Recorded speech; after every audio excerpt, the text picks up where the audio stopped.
या देवी सर्वभूतेषु मां शक्तिरूपेण संस्थिता नमस्तस्यै नमस्तस्यै नमस्तस्यै नमो नमः। जय माता दी। हर हर महादेव। प्रिय भक्तजनों, आज हम सुनेंगे गुप्त नवरात्रि की सातवें दिन की माता धूमावती माता की कथा। धूमावती माता जो कि 10 महाविद्याओं में इनका 7वां स्थान होता है। नवरात्रि का व्रत वर्ष में 4 बार मनाया जाता है, 2 गुप्त नवरात्रि के रूप में और 2 प्रकट नवरात्रि के रूप में। प्रकट नवरात्रि में जो कि चैत्र के महीने में और अश्विन महीने में शुक्ल पक्ष की प्रतिपदा तिथि से लेकर 9वीं तिथि तक इसमें माता दुर्गा के 9 स्वरूपों का पूजन किया जाता है। वहीं गुप्त नवरात्रि के व्रत में जो कि माघ के महीने में और आषाढ़ के महीने में शुक्ल पक्ष की प्रतिपदा तिथि से लेकर 9वीं तिथि तक 10 महाविद्याओं का पूजन किया जाता है। और जो भी भक्त सच्ची श्रद्धा के साथ, नियम और निष्ठा के साथ व्रत करते हैं और माता का पूजन करते हैं तो उनके सभी प्रकार के कष्ट दूर होते हैं। गुप्त नवरात्रि के 7वें दिन माँ धूमावती का पूजन किया जाता है।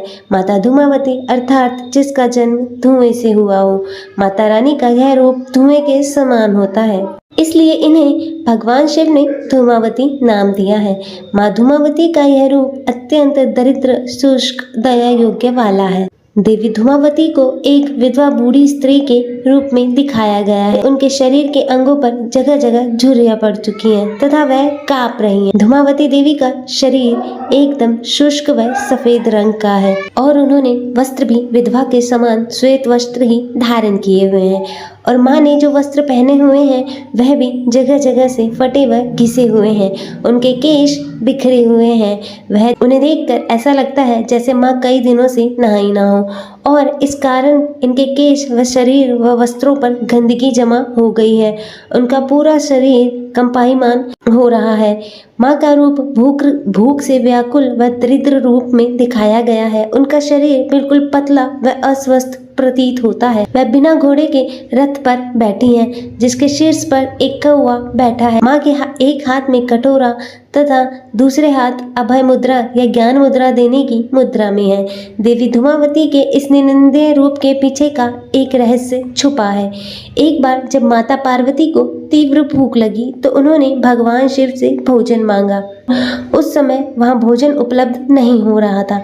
तब शिवजी ने उन्हें कुछ समय प्रतीक्षा करने को कहा। माता पार्वती ने कुछ समय तक प्रतीक्षा की, लेकिन कुछ देर बाद जब उनकी भूख ज्यादा ही बढ़ गई, जिसके कारण वे अधिक व्याकुल सी हो गई।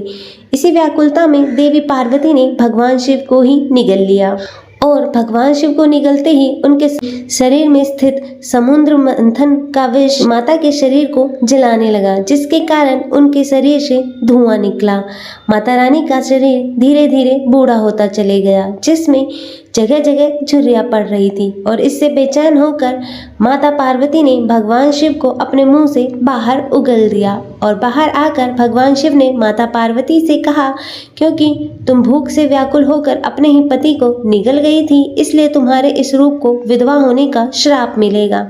बस इसी के बाद माता पार्वती के इस रूप को बूढ़ी विधवा के रूप में मान्यता मिली, जिसे एक दरिद्र, भूख से व्याकुल व बेचैन स्त्री के रूप में दर्शाया गया।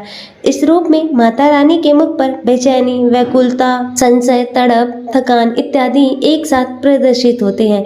माँ धूमावती का यह रूप माँ के विपरीत गुणों को प्रदर्शित करता है, इसलिए इन्हें अलक्ष्मी या ज्येष्ठा भी बुलाया जाता है। देवी धूमावती एक तरह से माँ देवी के नकारात्मक रूप का प्रदर्शन करता है, किंतु अपने इस रूप में माँ भक्तों को कई संकटों से दूर करती हैं। माँ धूमावती की पूजा करने से मनुष्य के संकटों का हरण होता है। उन्हें यदि किसी चीज का अभाव हो तो वह भी वो दूर करती हैं। देवी धूमावती अपने भक्तों की हर प्रकार की कमी व भूख को शांत करती हैं तथा उन्हें अभय होने का आशीर्वाद प्रदान करती हैं। माँ धूमावती महाविद्या की पूजा करने से मुख्यतः गुप्त नवरात्रों में की जाती है। गुप्त नवरात्रि में माता रानी के 10 महाविद्याओं का पूजन किया जाता है, जिसमें 7वें दिन महाविद्या धूमावती की पूजा करने का विधान है। और माँ धूमावती से संबंधित अन्य जानकारी जो कि प्रथम वेद ऋग्वेद माँ सती के धूमावती रूप को सूत्रा कहा गया है। माँ धूमावती के कुछ अन्य नाम ज्येष्ठा, अलक्ष्मी, वरती और एक और प्रचलन के अनुसार सुहागन स्त्रियों को माँ धूमावती की पूजा नहीं की जाती। माँ को किसी प्रकार का रंग वस्तु नहीं चढ़ाई जाती और देवी धूमावती की शक्तिपीठ मध्य प्रदेश राज्य के दतिया जिले में पीताम्बर पीठ है। धूमावतीवाद से संबंधित रुद्र अवतार धूमेश्वर महादेव हैं।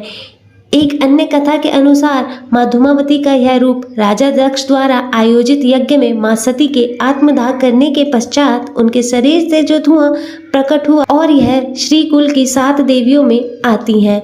तो प्रिय भक्तजनों, आइए सुनते हैं माता धूमावती से जुड़ी हुई एक पौराणिक कथा। आप सभी भक्तजन बड़ी ही श्रद्धा, ध्यान पूर्वक और प्रसन्न चित्त मन से माता धूमावती की इस कथा को सुनिएगा। तो सभी प्रेम से बोलिए माता धूमावती की जय। भक्तजनों, माता धूमावती को लेकर प्राय 2 कथा प्रचलित है। पहली कथा के अनुसार आदिशक्ति माता सती के पिता ने विशाल यज्ञ का आयोजन कराया और इस यज्ञ में शामिल होने के लिए उन्होंने सभी देवताओं, गंधर्वों आदि को निमंत्रित किया, लेकिन भगवान शिव को और सती को निमंत्रण नहीं दिया। इसका कारण यह था कि दक्ष भगवान शिव जी और माता सती के विवाह से खुश नहीं थे और इधर माता सती को पिता दक्ष की यज्ञ की जानकारी मिली। उन्हें यह बात खराब लगी, लेकिन बाद में उन्होंने विचार किया कि पिता के यहाँ होने वाले यज्ञ में शामिल होने के लिए पुत्री को निमंत्रण की क्या आवश्यकता है, और वह यही सोचकर वहां जाने की जिद पर अड़ गई।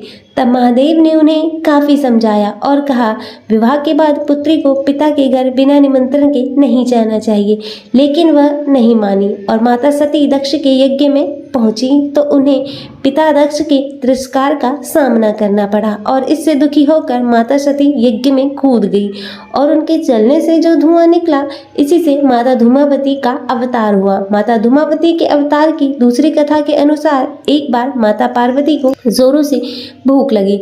उस समय कैलाश पर खाने के लिए कुछ नहीं था। वह भगवान भोलेनाथ के पास गई और भोजन की व्यवस्था करने के लिए कहा, लेकिन भगवान शिव समाधि में लीन थे, उन्होंने ध्यान नहीं दिया। इस पर माता ने भगवान शंकर को ही निगल लिया।